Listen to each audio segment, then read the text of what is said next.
Yo, what's going on, guys? This is a guide on how to kill Vardorvis, the new boss from Desert Treasure 2. For your gear, you're going to want to have your best melee gear. I think a scythe, if you have one, on Slash is good, but a Fang on Slash is great as well. One thing I've been bringing is the Ring of Suffering, because the extra defense could be nice there, and he is kind of hitting you for constant chip damage, so it's kind of like having an extra thrall in the fight. I bring thralls, the Ring of Shadows for the teleport. If you don't have a Ring of Shadows, the way that you're gonna get there, you probably know from the quest itself, but you're gonna get to Chambers of Xerix, either with the Xerix Honor teleport or the Lovakenge minecart network, all the way from here. Or you can talk to the mountain guide by teleporting to the Karloom woodland with Rada's blessing, or ferrying DJR, talk to the mountain guide. That'll take you like here. And then you gotta walk down to the boat, take the boat here, run to this pyramid, run through, and then the quest boss is over there. So that whole process is really a pain. So you want to try and get that tablet, and then you can teleport with the Ring of Shadows straight here.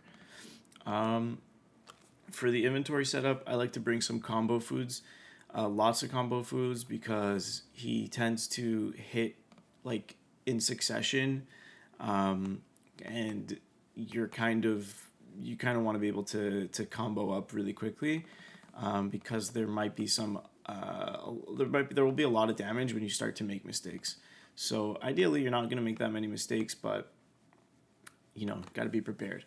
I bring Divine, Super Combat, and 2 Prayer Potions. Yeah, that's what it looks like. So to start to kill, I'm gonna Angler, Divine, switch to my BGS, turn on the spec, and do a range thrall. I found those are the best.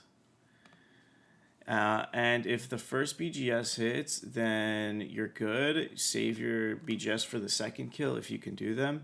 Now, the way this boss works is essentially the axes spawn and they go from one direction to the other, and they only go in a single direction. So if an axe, an axe won't spawn here and decide to go into a completely random direction. You can already see I'm starting to make some mistakes as the video starts, but when the Vardorvis' head pops up, you're going to want to pray range really fast, because otherwise it's going to disable your prayer. And the axe attacks obviously will do damage on you, and then they'll bleed you for I think 4 or 5 hits of 3. So it's very annoying. You just want to try, as the first priority, avoid the head range damage. So when that comes up, pray range. This attack, you just want to click on the blood splats that appear on your screen. Turn on the, you want to summon your thrall whenever it goes down. Combo eat here. And honestly, you just got to learn the patterns of how the heads spawn and where you should stand. So for example, when they spawn all on a row here, you got to stand on one of the 2 tiles here. Again, that's going to go across, that's going to go here, that's going to go here. We're safe on the tile that we're standing on. We are, again, safe on this tile, except for those tendrils that pop up. Again, we're safe here. Oftentimes, you might panic and run to a tile that's unsafe. So just be cautious, try to think it through, and really calculate where the axes are flying before you do anything. And that way, you're going to avoid most of the damage in the fight. Here's like the enrage phase, so we're just going to try and be careful, but we are going to start taking damage inevitably. But we're just going to try and do our best here to avoid as much damage as possible. As a top priority, you always want to get your prayer up as fast as possible. If you run out of prayer, or if you take some damage, you really want to get, if you get the range hit, you really want to safe up as fast as possible, and turn your prayer back on, because once your prayer is off, you're kind of fucked, because he's going to hit you really, really hard. Let me go re-gear really quick, and we'll do another kill count, just to show you guys again how it works. We'll do the banking really quickly. I just go home.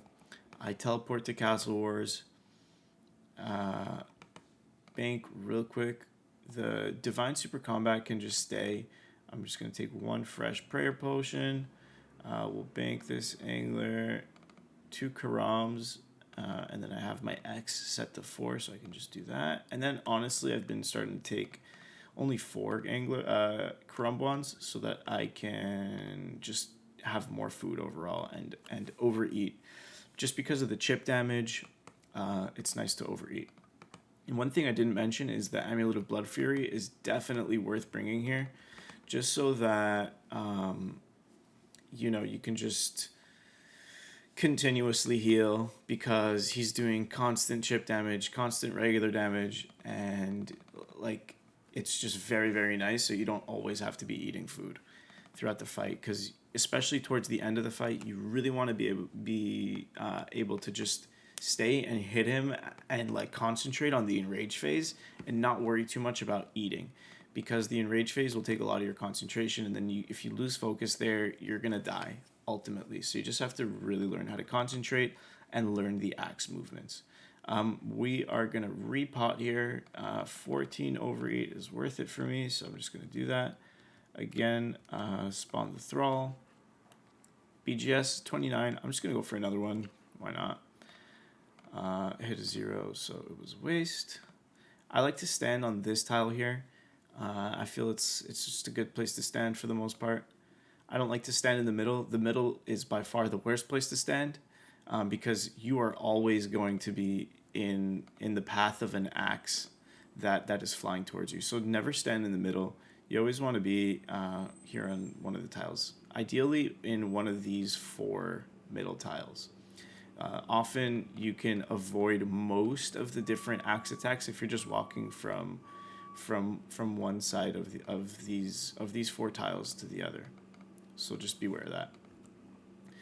Here there's none over here, so I'm going to go on this side. Essentially, you are free to stand on any row of tiles if there are no axes on either side. You're safe.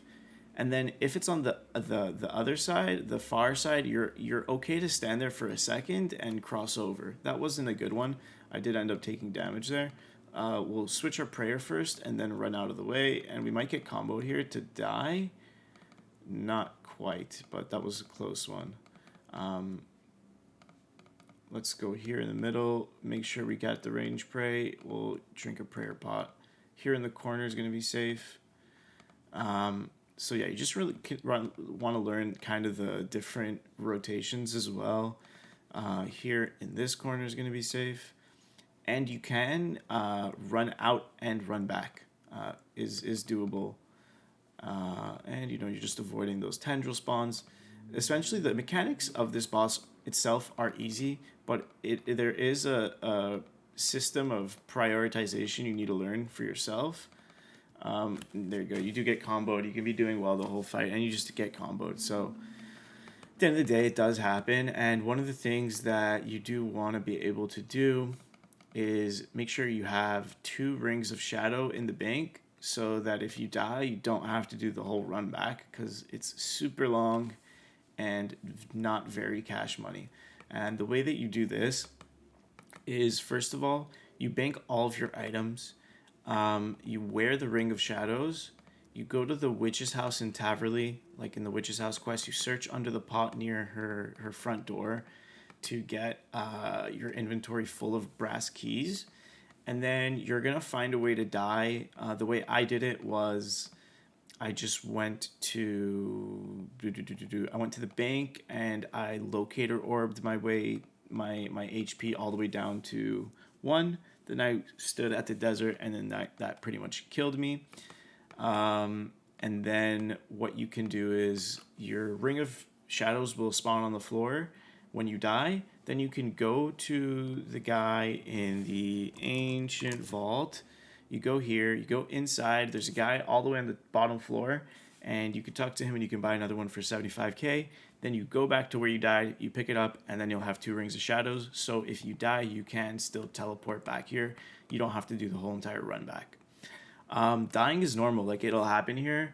Like, as you can see, even in my chat logs, I've died 8 times, 15 times today. Like, it happens very often. So it's inevitable. It's going to happen. Can't get too frustrated, but stick to it. And I don't know if you can see if this shows up, but my Vardorvis log here is about 6 mil. This is the log I got in 84 kills, so do with that info what you will. All right, yeah, good luck, and hope you guys get some good drops.